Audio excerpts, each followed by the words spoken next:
Now, let's go down to the shoreline. Amanda Rouse is live in New Haven with the latest on conditions there in the Elm City. What's happening, Amanda?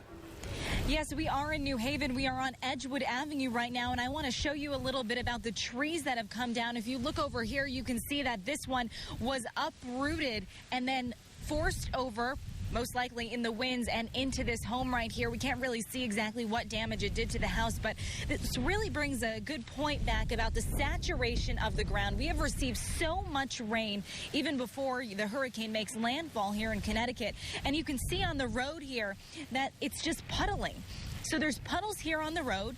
It's saturated on the earth and where the grass is, and that is really allowing these trees to be uprooted so easily, and that could be one of the reasons why we're seeing so much down.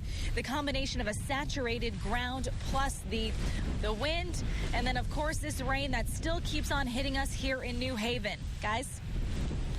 Reporting live for us this morning in the Edgewood Park section of New Haven. Thanks so much. All right, now let's go to NBC Connecticut's Melanie Basu, live in Stonington, where there are some serious problems and flooding as well. Yvonne, you know what? The situation seems like there's really nothing going on over here, but you can see it's still pretty windy here, but luckily there's no rain. Actually, it just stopped probably about 10 minutes ago. So we're live here at Stonington High School. We've kind of been here all morning long. We're actually using this shelter here also to charge our batteries.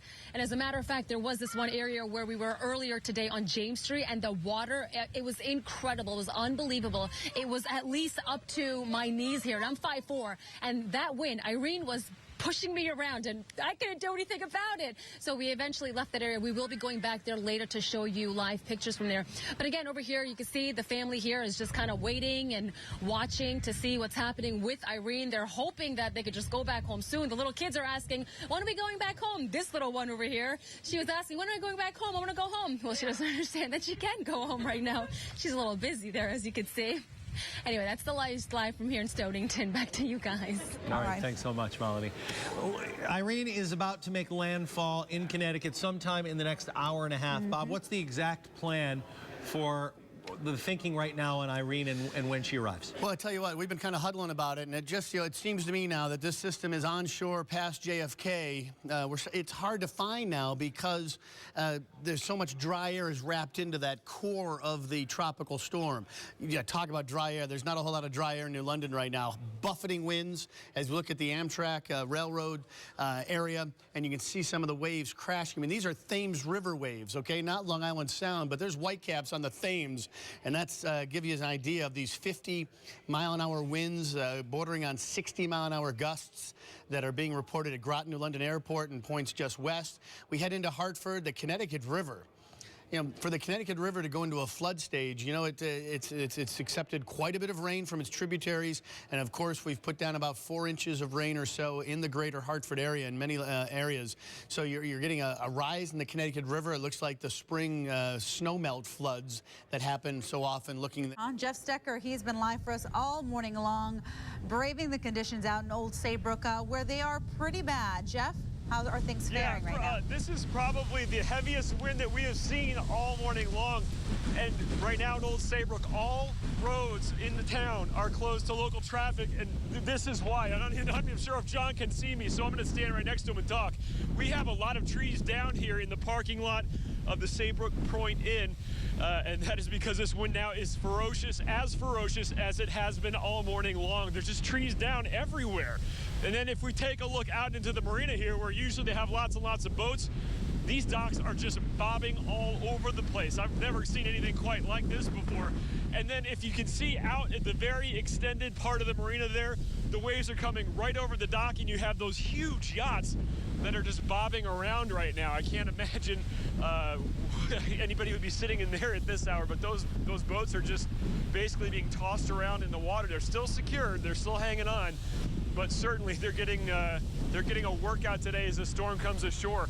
We had to move again. We've moved a couple of times now because the storm surge has pushed over the seawall in some areas here along Saybrook Point. It's very close up in the area where we are right. Let's go to Bob Maxon And the rumor is not true, right? It's not Jeff's boat out there? No. That 80-foot yacht or 90-foot yacht is not Jeff's. Okay, just double checking. Tropical storm Irene has made landfall. It's moved across Long Island. I think for all intents and purposes, the center of the circulation is probably right on top of Greenwich right now, as you can see here on the latest satellite imagery.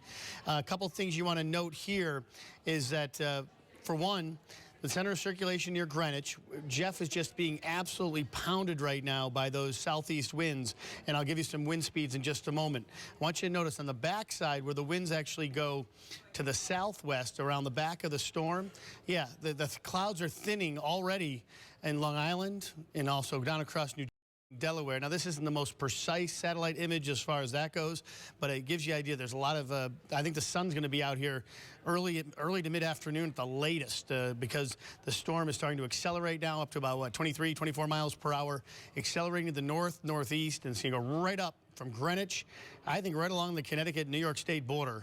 Seems like a pretty logical track for the rest of Tropical Storm Irene. And as this moves by, there may be a lull in the wind right underneath the circulation, but around it, we're still looking at damaging wind gusts.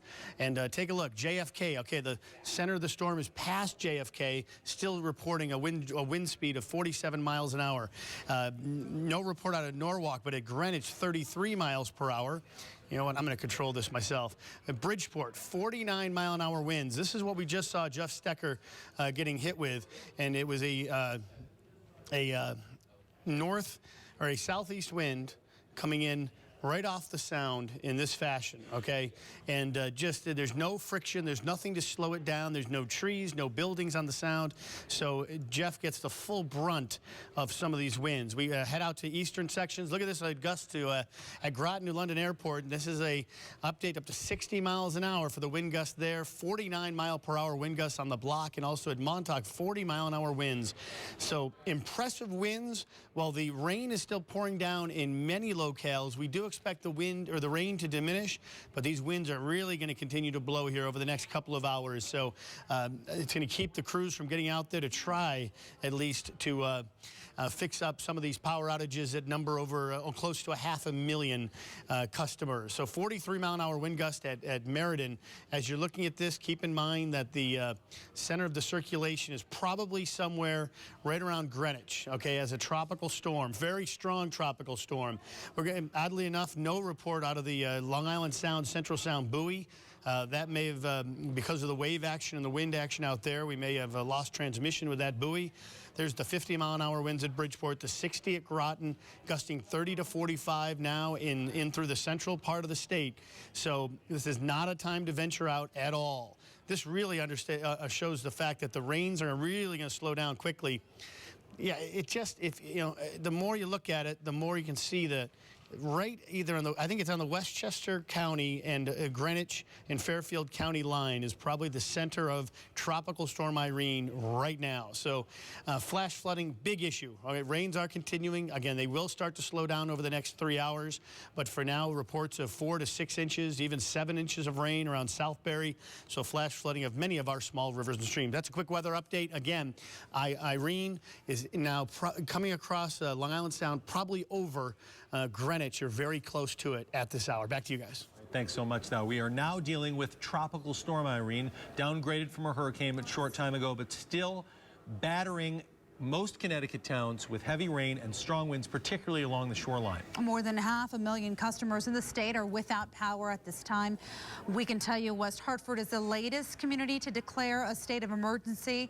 And also state police say that one person has been killed in a fire in Prospect, a fire due to the hurricane at that time. Now it is a tropical storm. The Meriden Wilbercross parkways are shut down. A statewide tractor-trailer ban was put into effect about 3 hours ago by the governor. As far as train and bus service in the state, well, it has been shut down. Airlines have canceled nearly all their flights to and from Bradley International Airport in Windsor Locks. And now at this time, we're going to go to South Windsor Police Chief Matthew Reed to kind of give us an update on what the conditions are there and the concerns as well. Chief. Hey, good morning, Yvonne and Brad. I tell you, I think Irene is now here. We waited a long time overnight and saw nothing but some periods of heavy rain, and now the wind has come in, and I hope people understand that I don't think the worst of the storm has passed through South Windsor yet, but we're seeing it now. In the past hour, I see 17 calls we're currently working on where we have trees down and wires down blocking the roadway. And our biggest frustration is, one, our police officers, our public safety personnel cannot stand by at every tree that's come down and every line that's on the road. So our caution is, of course, to all of our residents, not just here, but I guess everywhere in the state. Don't touch the tree, don't touch the tree limb, and certainly don't touch the line. You won't hear anything, but you have to assume that the power line is energized. We're telling our officers the same thing. Of course, our public works crews won't touch the trees. If there's a power line that's involved, there's no way that any power company can get these lines de-energized